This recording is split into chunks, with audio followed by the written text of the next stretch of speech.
우리 이 시간 하나님 말씀 보실 때에 신약 성경 히브리서 11장입니다. 히브리서 11장 1절에서 4절까지의 말씀입니다. 우리 다 같이 한 목소리로 함께 봉독하겠습니다. 다 같이요. 믿음은 바라는 것들의 실상이요 보지 못하는 것들의 증거니 선진들이 이로써 증거를 얻었느니라. 믿음으로 모든 세계가 하나님의 말씀으로 지어진 줄을 우리가 아나니 보이는 것은 나타난 것으로 말미암아 된 것이 아니니라. 믿음으로 아벨은 가인보다 더 나은 제사를 하나님께 드림으로 의로운 자라 하시는 증거를 얻었으니 하나님이 그 예물에 대하여 증거하심이라. 저가 죽었으나 그 믿음으로써 오히려 말하느니라. 아멘. 믿음으로 예배 드리게 하소서, 믿음으로 예배 드리게 하소서 라고 하는 제목으로 말씀 증거하겠습니다. 우리는 예수님을 믿고 인생의 새 출발을 하게 되었습니다. 그러기에 우리 모두는 믿음의 경주를 하는 사람들입니다. 인생의 여정을 가끔 마라톤에 비유하기도 합니다. 그런 면에서 신앙의 마라톤 역시 꾸준한 인내를 요구하는 힘든 경주이지요. 하지만 우리보다 먼저 이 경주를 달렸고 그리고 끝까지 달린 믿음의 선배들께서 빽빽한 구름같이 우리를 둘러서서 응원하고 있습니다. 성경에 특별히 히브리서 12장에 그 말씀이 잘 나와 있는데 그 증인들에 대한 내용들이 11장에 가득 들어가 있습니다. 아벨과 에녹과 노아와 아브라함, 이삭, 야곱, 모세 다 하나님께서 믿음을 보시고 의로 여겨주시며 그들을 하나님의 사랑으로 안아주신 사람들이며 그 사랑 때문에 비록 세상에서 모진 바람이 안팎으로 불매도 불구하고 끝까지 믿음의 경주를 감당했던 믿음의 선배님들입니다. 어떻게 하면 우리도 낙심하거나 중도에 포기하지 않고 이 믿음의 경주를 잘 감당하며 마칠 수가 있을까요? 먼저 오늘 본문의 말씀의 배경을 좀 보았으면 좋겠는데 먼저 11장 바로 직전에 나와 있는 10장 26절부터 39절까지의 말씀의 내용은 하나님의 약속, 하나님의 그 말씀, 하나님의 그 증거를 받기 위하여는 믿음으로 담대함과 인내를 가져야 한다, 이렇게 말을 하고 있습니다. 또 히브리서 11장 전체의 메시지 다음에 바로 이어나오는 메시지도 성도들은 구름같이 둘러싼 허다한 증인들을 바라보면서 역시 이 두려움들을 이겨내면서 담대함으로 인내로 이 믿음의 경주를 감당해야 한다. 여러분, 히브리서 전체의 메시지가 바로 그런 것이지요. 지금 로마로부터 또 유대교로부터 핍박을 받는 초기 기독교인들이 그들의 어려운 삶의 바람 앞에서 이제는 그리스도를 슬그머니 놓아버리려고 하는 그런 위기 가운데 있습니다. 옛 종교로 돌아가려고 하는 그런 전체적인 맥락 속에서 히브리서 기자는 돌아가면 안 된다고, 하나님께서 예수 그리스도를 통하여 새롭게 만드신 이 하나님의 언약의 백성 가운데 더불어 함께 믿음의 경주 함께 해야 한다라고 격려하고 있는 전반적인 이 메시지 속에서 오늘 본문의 말씀이 주어지고 있습니다.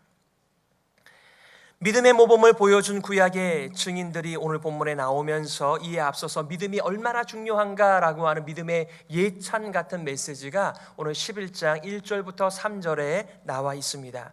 한번 제가 읽지요. 믿음은 바라는 것들의 실상이요 보지 못하는 것들의 증거니 선진들이 이로써 증거를 얻었느니라. 믿음으로 모든 세계가 하나님의 말씀으로 지어진 줄을 우리가 아나니 보이는 것은 나타난 것으로 말미암아 된 것이 아니니라. 절대로 쉬운 말씀은 아닙니다. 우리가 많이 들었지만 또 외우기도 하지만 도대체 믿음이 뭐야? 라고 질문하게 된다면 참 우리는 답변하기가 어렵습니다. 실제로 히브리서 11장에도 믿음이란 이런 거야 라고 말씀하기보다는 믿음으로 살았던 성도들의 삶을 우리들에게 보여주고 있기에 사실 한마디로 믿음이 뭐냐라고 단정 내리기는 좀 어렵습니다. 하지만 오늘 본문의 1절부터 3절까지의 말씀을 제가 이해한 말로 좀 정리한다면 믿음이라고 하는 것은 바로 하나님의 말씀, 하나님의 약속에 근거한 삶이다. 바로 그것이 믿음이다 라고 말씀하시는 것이지요. 저는 오늘 본문의 말씀을 보면서 또 히브리서를 보면서 야고보서가 연상이 됩니다. 왜냐하면 야고보서의 메시지가 너희의 그 믿음을 너희의 행함으로 보이라 라고 하는 메시지이기 때문에 그렇습니다. 여러분, 야고보서가 절대로 사람의 행위를 강조한 하나님의 말씀이 아니에요. 마틴 루터가 많이 오해하였습니다. 지푸라기와 같은 복음이라고 그렇게 폄하하였습니다만 야고보서의 진짜 주제는 진정한 믿음에 대한 메시지입니다. 여러분, 믿음은 보이지 않습니다. 믿음은 들리지 않아요. 믿음은 만져지는 게 아닙니다. 하지만 이 믿음을 가진 사람들은 믿음의 삶을 살아가며 그의 삶으로 믿음을 드러낸다라고 하는 것이 야고보서의 메시지이며 그리고 오늘 본문의 말씀이기도 한 것입니다. 너희의 믿음을 보이라. 그 믿음을 보여준 삶의 이야기가 이 히브리서 11장에 가득 들어가 있는 것입니다. 전 여러분들과 이 종료주의를 맞이하기 전까지 이 히브리서 11장을 중심으로 또 창세기와 병행하면서 이 믿음의 여정을 온갖 종류의 바람에도 불구하고 끝까지 감당했던 이 믿음의 선배님들을 함께 보면서 말씀을 드리려고 합니다. 오늘은 하나님의 약속을 믿고 예배드린 아벨의 이야기가 나옵니다. 사실상 예배 그러니까 할 말이 많습니다. 여러분들도 예배와 관련하여서 경험한 것, 하실 이야기들, 또 여러분의 자녀들에게 예배를 가르치기 위하여 하실 말씀들, 하였던 말씀들이 많이 있으셨죠. 저는 오늘 여러분들과 더불어서 이런 예배에 대한 그런 오리엔테이션을 하려고 하는 것은 아닙니다. 10분 전에는 먼저 와서 기도로 준비하세요. 정성 들여서 헌금을 준비하세요. 기도할 때 딴 생각하지 마세요. 또 자리는 앞자리부터 앉아주세요. 졸지 않도록 허리를 펴면서 긴장하면서 들으세요. 복장에 주의할, 이런 얘기는 그동안 저희가 정말 수없이 많이 들어온 이야기들입니다. 물론 중요한 이야기들이죠. 하지만 이것이 정말 예배를 하나님께서 받으시는가 받지 않으시는가의 문제와 관련되어서 직접적인 일들이 아니기에 제가 이런 얘기를 여러분들과 나누려고 하는 것은 아닙니다. 여러분들, 우리 가운데 드리는 이 예배가 어떤 분의 예배는 하나님께서 같은 자리에 있으나, 같은 찬양 부르고 있으나, 같은 말씀 듣고 있으나 어떤 분의 예배는 하나님께서 받으신다, 하지만 어떤 분의 예배는 받지 않으신다. 굉장히 심각한 우리의 현실입니다. 저 문을 열고 나가면서 그래, 오늘은 하나님께서 우리 예배를 받아주셨어, 나의 예배를 받아주셨어 라고 하는 하나님의 증거, 하나님의 확증을 우리가 어떻게 얻을 수가 있을까요? 사실상 우리 예배위원들의 예배의 간구도, 또 저희의 간구도, 또 대표 기도자의 간구도 하나님, 우리의 기도를 연락해 주세요. 우리의 찬양을 연락해 주세요. 우리의 예배를 연락해 주세요라고 간구하는데, 과연 그 하나님께 올려드리는 예배를 받으시는 분께서의 그 증거, 내가 너의 예배를 받았다, 이것을 어떻게 우리가 확증하며 저문을 열고 나갈 수가 있을까요? 오늘 여러분들과 크게 두 가지를 나누려고 합니다. 첫 번째는 가인의 실패한 예배 이야기, 두 번째는 아벨의 믿음으로 드린 하나님께서 연락하신 예배 이야기입니다. 4절을 한 번 더 읽겠습니다.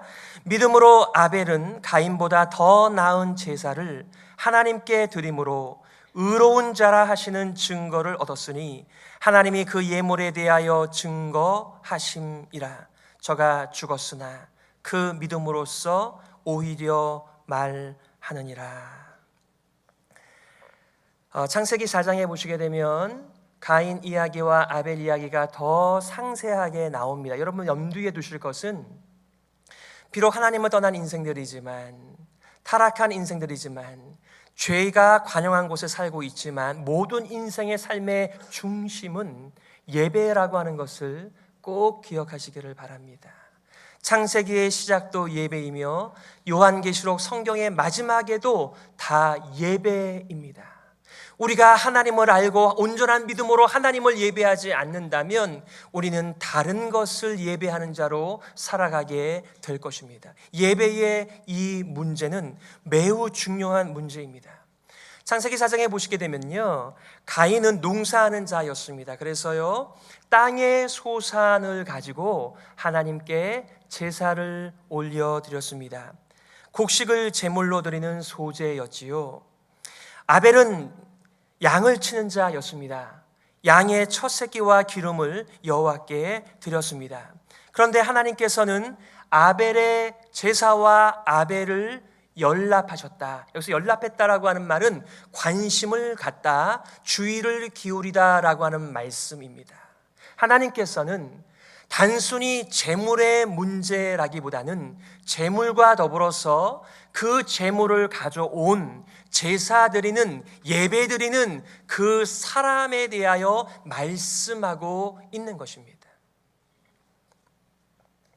하나님께서 아벨과 그 제물을 연합하였습니다마는 가인과 가인의 제물은 연합하지 않으셨다. 그래서 가인이 심히 분하여 안색이 변하였다라고 기록하고 있습니다.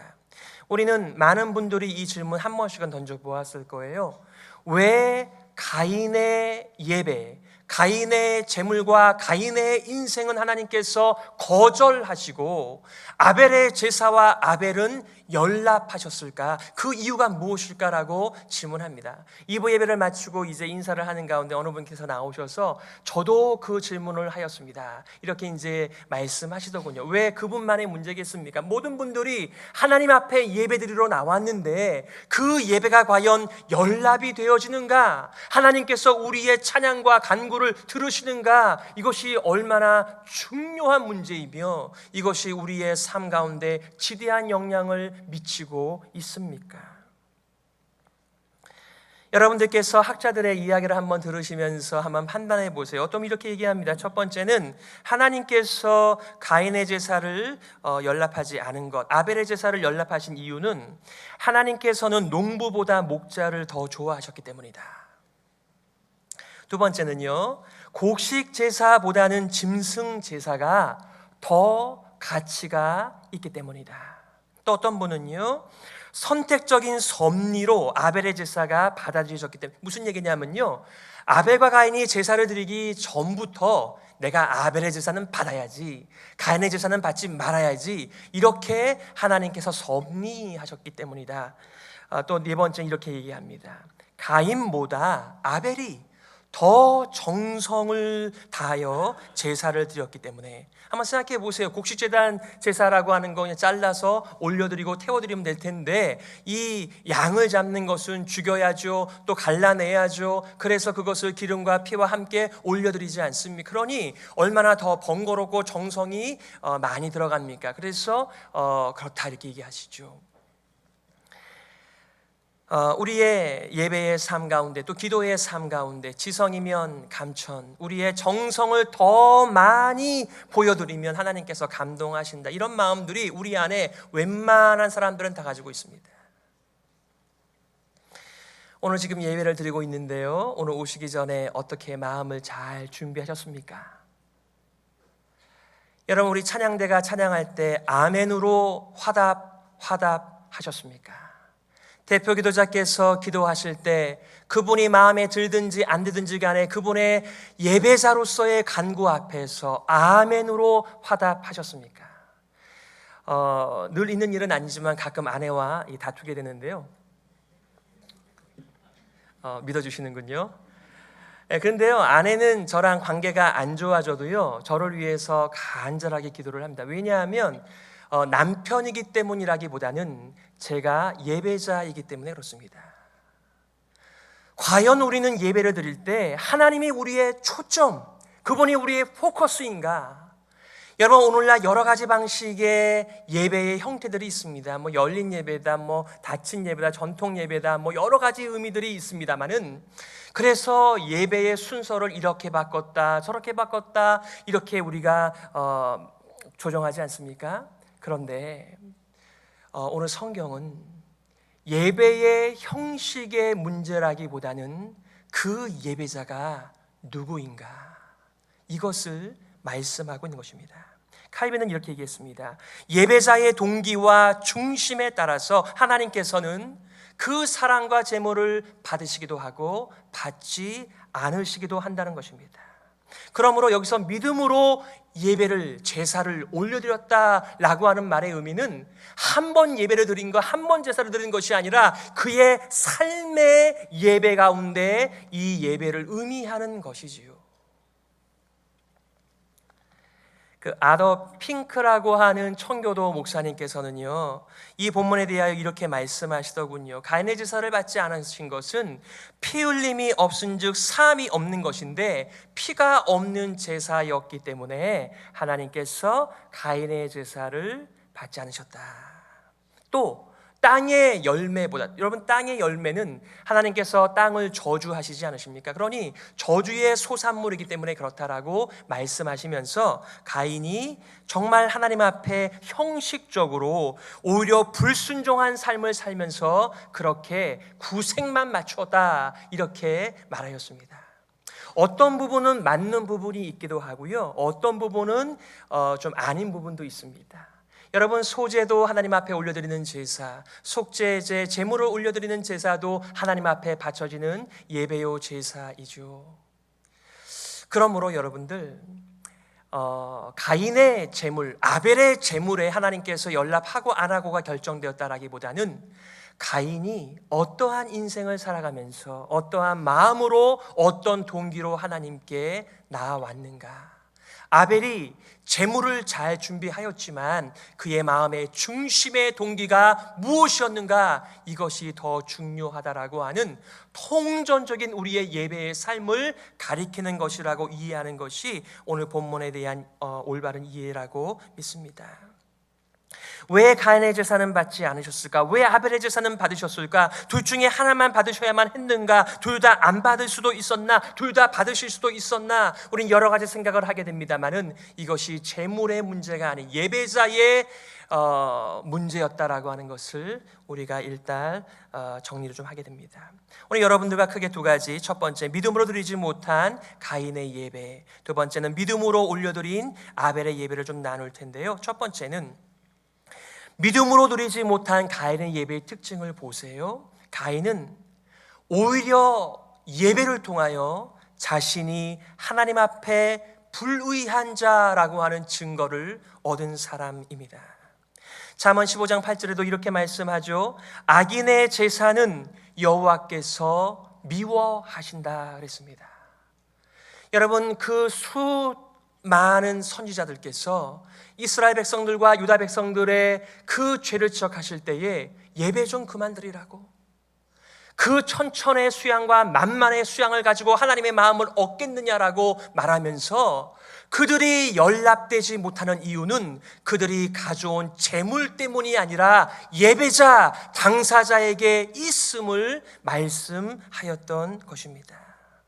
또한 가인은 이 잘못된 예배를 통하여 오히려 하나님 앞에서 예배를 드리면서 형제를 사랑하면서 그러한 삶의 결과로 연결지어지는 것이 아니라 오히려 이 불의한 자의 예배는 오히려 예배자를 시기하고 미워하고 그를 살인하게 만들었다는 것을 보게 되어집니다. 그래서요, 형제 사랑의 맥락에서 말씀하신 사도 요한께서 요한일서 3장 12절에 이렇게 말씀하세요. 가인같이 하지 말라. 저는 악한 자에게 속하여 그 아우를 죽였으니 어찐 영고로 죽였느뇨. 자기의 행위는 악하고 그 아우의 행위는 의로움이니라. 여러분, 그리스도인들의 공통점이 뭔지 아세요? 서로 잘 몰라도요, 그분이 하나님의 영광을 위하여 살면 그것을 좋아해요. 박수 주고요, 그분을 격려하고 싶어 합니다. 그런데요, 우리의 중심이 하나님이 아닌 내 자신이 되어 예배에 대한 형식을 갖추었다고 할지라도 우리는 그 결과로 다른 사람을 시기하거나 미워하거나 하나님의 예배의 결과로 사랑의 삶을 살지 못하는 것이지요. 유다서 1장 11절에도 이렇게 말합니다. 화 있을진저 이 사람들이여 가인의 길에 행하였으며 삭슬 위하여 발람의 어그러진 길로 몰려갔으며 고라의 패역을 쫓아 멸망을 받았도다. 하나님의 말씀이 없는 전형적인 사람들을 대적했던 전형적인 사람들의 첫 번째 사람으로 가인의 이름을 들면서 그의 길로 가지 말라는 것입니다. 또한 가인은 살아 있었습니다마는 죽은 자의 삶을 살았습니다. 도망자의 삶을 살았지요. 그 스스로 이렇게 말합니다. 창세기 4장 14절에 주께서 오늘 이 지면에서 나를 쫓아내시온즉 내가 주의 낯을 배웁지 못하리니 내가 땅에서 피하여 유리하는 자가 될지라. 물은 나를 만나는 자가 나를 죽이겠나이다. 가인이 여호와의 앞을 떠나 나가 에덴 동편 놋 땅에 거하였더니. 여러분, 유리한다라고 하는 것은 방황하는 거 아니에요. 떠도는 것 아니겠습니까? 농사 짓는 자가 한 자리에 정착해야 무엇인가 땅을 갈고 무엇인가를 심으며 소산물을 얻을 텐데 그가 떠도는 인생을 살고 있으니 그의 인생 자체가 살아있으나 죽은 자의 삶을 살아가는 것입니다. 여러분, 놋이라고 하는 그 땅의 이름 역시 그 땅의 이름이 방황을 의미하는 그런 메시지가 있는 것이지요. 반면에 믿음으로 드린 아벨의 예배의 모습을 보세요. 오늘 본문에 나와 있는 것 다시 한번 말씀드리면 믿음으로 아벨은 가인보다 더 나은 제사를 하나님께 드림으로 의로운 자라 하시는 증거를 얻었으니 하나님이 그 예물에 대하여 증거하심이라 라고 하였습니다. 작년 5월 달에 우리 구역 모임에서 성경이 말하는 예배에 대하여 우리가 함께 나누었던 적이 있습니다. 기억나시죠? 저도 기억이 나지 않아서 올라오기 전에 다시 한번 이렇게 보고 올라왔는데요. 거기서 보시게 되면요, 예배가 무엇인가? 예배는 최상의 존재, 우리의 창조주, 우리의 구원자에게 존경심과 경외함을 표하는 것이다. 하나님이 누구시며 하나님의 하신 일에 대한 우리의 감탄, 존경심, 경외심을 갖고 하나님을 축하하는 것이다. 이렇게 말씀하였습니다. 그러니 여러분, 예배의 초점은요, 사람이 아닙니다. 우리는 관객으로 여기 온 것이 아닙니다.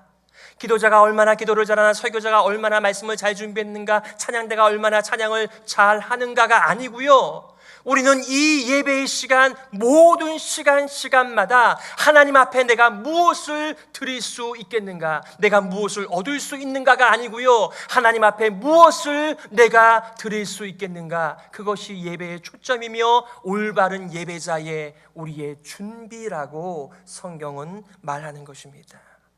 로이드 존스 목사님께서 이렇게 말씀하셨죠. 참된 믿음이란 단순한 신앙주의가 아니라 믿음은 내게 주어진 계시, 하나님의 약속 하나만으로 만족하면서 그 약속을 생각하고 묵상하고 그 말씀대로 순종하는 것입니다 라고 말하였습니다.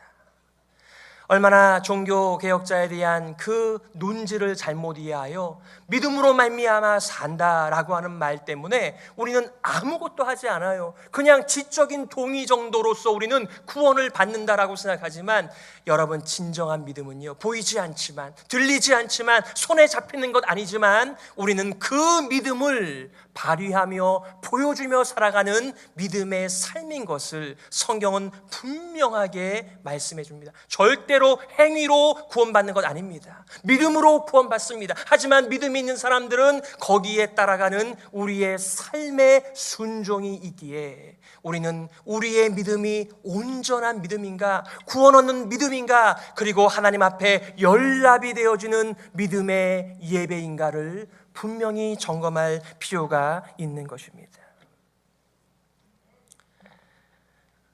존 메가더 목사님께서요, 이렇게 말씀하셨어요. 참된 예배는 삶의 모든 영역과 관련되어져 있다. 하나님의 모든 자비하심이 우리 삶의 모든 영역에서 총괄적으로 응답될 때 하나님께 드리는 우리의 예배는 하나님께 기뻐 받으실 거룩한 산제사가 되는 것이다.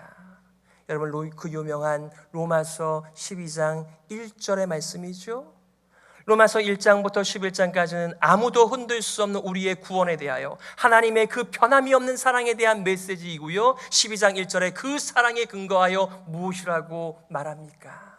그러므로 형제들아, 내가 하나님의 모든 자비하심으로 너희를 권하노니 너희 몸을 하나님이 기뻐하시는 거룩한 산 제사로 드리라. 이는 너희의 드릴 영적 예배니라고 말씀하고 있습니다.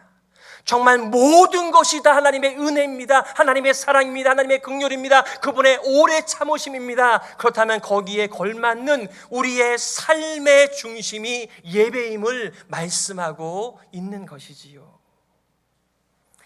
제가 잘 표현하는 예화인데요, 여러분, 우리의 예배는요, 피자의 여러 가지 조각 중에 하나가 아니에요. 그거는 종교적인 삶이죠. 우리의 모든 삶의 영역에는요, 이 예배가 중심이 되어져 있는 것입니다. 그래서요, 예배를 드렸다, 올바로 드렸다, 하나님께서 연락하신다라고 하는 것은 우리의 삶의 결과를 보면 우리가 알 수가 있습니다.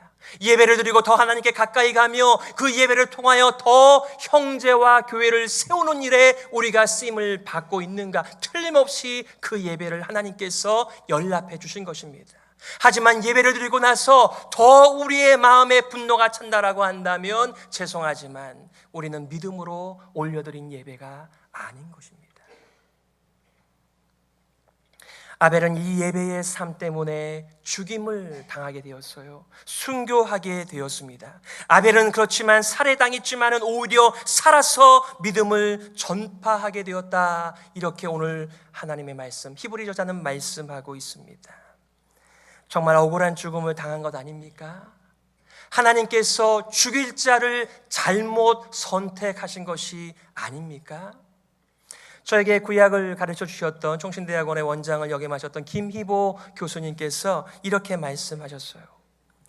우리는 태초부터 의인이 죽임을 당하고 악인이 득세하는 그런 불합리한 현실에 부딪힌다. 아벨은 자기의 이름 그대로 허무하게도 악인에게 죽임을 당했다. 하지만 하나님은 결단코 세상을 허무함 자체로 버려두지 않으시고 아벨의 죽음은 결코 허무하지 않았다는 것을 증거하시는데 뭐라고 오늘 말씀하고 있습니까? 저가 죽었지만은 그 믿음으로 오히려 살아서 말하느니라, 이렇게 말씀하십니다. 믿음은 모든 허무한 것을 허무치 않게 만드는 하나님이 주신 유일한 비결이라고 말합니다. 우리의 눈으로 보는 것, 우리의 귀로 듣는 것, 우리의 만지는 것을 보게 되면 이렇게 억울한 일이 어디 있겠어요? 그러나 믿음의 가치, 하나님의 약속, 하나님의 말씀을 근거로 하여 이 억울한 세상을 보게 될 때 그것은 하나님께서 허물을 허무로 묻지 않으시고 허물을 가치로 바꾸어 주시는, 생명으로 바꾸어 주시는 하나님의 능력이 된다라고 말씀하는 것입니다. 아벨은 죽었지만 오히려 믿음으로 살아서 참된 삶의 길이 무엇인지를 만배해 전하고 있으며 가인은 아벨의 영혼까지는 죽일 수 없었음을 증거한 것이었습니다. 아벨은 믿음으로 하나님을 기쁘시게 한 믿음의 경주를 감당한 사람이었습니다. 이 말씀을 근거로 여러분들과 한 가지의 교훈과 한 가지의 적용을 나누기를 원합니다. 여러분, 성경이 아담과 하와의 첫 후손들을 소개하면서 왜 예배의 문제를 다루실까요? 예배는요, 믿는 사람만 드리는 것이 아니기 때문에 그렇습니다. 그래서 우리는 예배를 드릴 때에 내가 지금 누구 앞에서 예배를 드리는가, 누구에게 예배를 드리는가, 우리의 믿음의 내용을 점검할 필요가 여기에 있는 것입니다. 아까 제가 소개한 로드 존슨 목사님께서 믿음, 만사, 능통, 형통주의가 아니다. 거기서 이제 believe에다가 ISM을 붙여서요, 그 believism, 그러니까 한때 우리 유럽이나 서구 사회가 과학 그 지상주의 때문에 영적인 거, 보이지 않는 거, 만져지지 않는 것들을 얼마나 폄하하면서 무시하였습니까? 그런데 그 가운데 그러다 보니까 정상적인 믿음이 아니어도 믿음만 있으면 그 믿음이 사람을 구원하지라는 그런 잘못된 믿음에 대한 생각들을 그 목사님께서 고쳐주신 거예요. 믿음의 대상이 누구이며 믿음의 내용이 무엇인가를 말하고 있는 것입니다. 그래서요, 우리의 믿음은 바로 아벨이 붙들었던 하나님의 약속, 하나님의 말씀, 그 약속을 붙들고 나가는 그것이 믿음으로 하나님께 드리는 예배였음을 말하고 있는 것입니다. 그래서요, 우리가 기독교의 종교와 기독교의 미신화에서 벗어나는 길은 이 하나님의 말씀의 터 위에서 살아가는 길 외에 달릴 길이 없습니다. 여러분, 첫 번째 교훈, 이 한 가지 교훈은요, 인간에게 있어서 예배는 삶의 중심이라고 하는 것을 꼭 기억하세요. 예배가 삶을 결정하는 것입니다. 예배가 우리 삶의 중심이 아니라면 우리는 성경적 믿음으로 사는 것이 아니지요. 여러분, 무엇이 최상의 예배인가요? 그것은 예배자가 믿음으로 올려드리는 예배일 때 하나님의 약속을 굳게 붙들고 그것을 소망하면서 보이지 않지만, 들리지 않지만, 만져지지 않지만 하나님의 약속을 붙들고 담대하게 하나님께 나아가 은혜를 구하는 그 믿음의 예배가 하나님 앞에 연락되어지는 것임을 말씀하는 것입니다. 리차드 포스턴이 이렇게 말하였습니다. 경배는 거룩한 기대 속에서, 거룩한 소망 속에서 싹이 터지고 거룩한 순종으로 마무리, 열매를 맺는다라고 하였습니다. 여러분들은 교회 나오실 때, 예배를 드리실 때 그런 기대감이 있으세요? 이 세상에 대해서 보는 것마다 듣는 것마다 다 허무한 것들이지만 그래도 하나님의 말씀은 영원하며 허무한 것을 믿음으로 바꾸는 새로운 삶이 있다라고 하는 것을 여러분들은 믿고 이 예배의 자리에 나오십니까? 바로 그런 예배가 하나님께서 연락하시는 예배이며 그런 예배가 우리의 삶 가운데 영향을 미쳐 우리로 하여금 예배자의 삶을 살게 하는 줄 믿습니다. 그러므로 여러분, 적용은요, 예배가 우리 삶의 중심인지, 하나님께 나아가는 이 믿음의 예배가 우리 삶의 중심인지를 점검해 보시기를 바랍니다. 그리고 예배를 중심으로 삶을 조정해 보시기를 바랍니다. 우리의 삶을 가지고 예배를 조정하는 것이 아니라요, 바로 예배를 중심으로 우리의 삶을 조정하며 살아가며 하나님이 중심되고 바로 예배가 중심되는 그런 삶 말입니다. 여러분, 가인처럼 되지 마세요. 아벨처럼 믿음으로 사시기를 바랍니다. 그래서 우리 가운데 안팎의 바람이 불고 눈보라가 친다고 할지라도 우리는 하나님 앞에서 인생의 초점을 맞추면서 하나님께서 연락하여 주시는 그 예배로 말미암아 비록 죽습니까? 죽는 거 아닙니다. 아벨은 죽었지만 오히려 살아서 하나님의 선하심을 선포하는, 증거하는 자라고 성경은 말하고 있습니다. 그래서 우리가 말씀을 섭취하는 것입니다. 듣고 읽고 공부하고 암송하고 묵상하는 이유가 무엇입니까? 이 세상적 가치가 나를 다스리며 세상을 섬기고 예배하는 것이 아니라 나를 온전케 하시는 생명의 주 하나님을 섬기기 위하여 하나님의 말씀을 섭취하는 것이죠. 그래서 우리가 기도하는 것입니다. 그래서 성도의 교제를 나누는 것이고요. 그래서 내 안에 새겨진 예수 그리스도를 증거하는 삶을 살아가는 것입니다. 여러분, 믿음은 보이지 않습니다. 하지만 예배를 통하여 우리는 하나님의 약속으로 사는 삶을 보여주는 것입니다. 믿음으로 예배를 드리면서, 믿음으로 공동체를 세우면서 예배가 중심이 되는 여러분의 삶, 여러분의 가정, 여러분들의 교회가 되시기를 주 예수 그리스도의 이름으로 축복합니다. 우리 이 시간의 말씀을 기억하시면서요, 이렇게 기도했으면 좋겠습니다. 하나님, 우리 교회, 우리 가정, 나의 삶의 예배가, 믿음으로 드리는 예배가 중심이 되게 하여 주시옵소서. 믿음으로 예배 드리게 하여 주시옵소서. 함께 기도하겠습니다.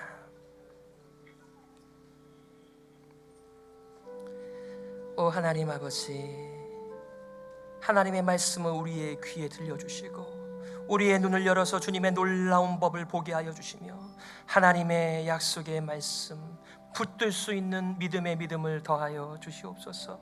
우리 사랑하는 성도들 예배에 실패하지 않게 하여 주시고 정말 예배를 중심으로 살아가는 참된 예배자, 거듭난 인생 되게 하여 주시옵소서.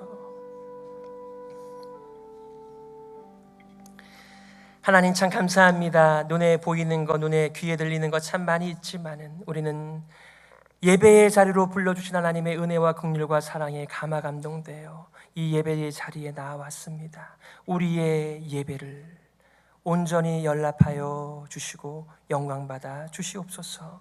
앞으로의 삶은 정말 하나님 앞에서 하나님이 기뻐하시는 참된 예배자의 삶이 될 수 있도록 성령께서 온전히 교회를 주장하여 주시옵소서. 살아계신 예수 그리스도의 이름으로 기도드리옵나이다. 아멘.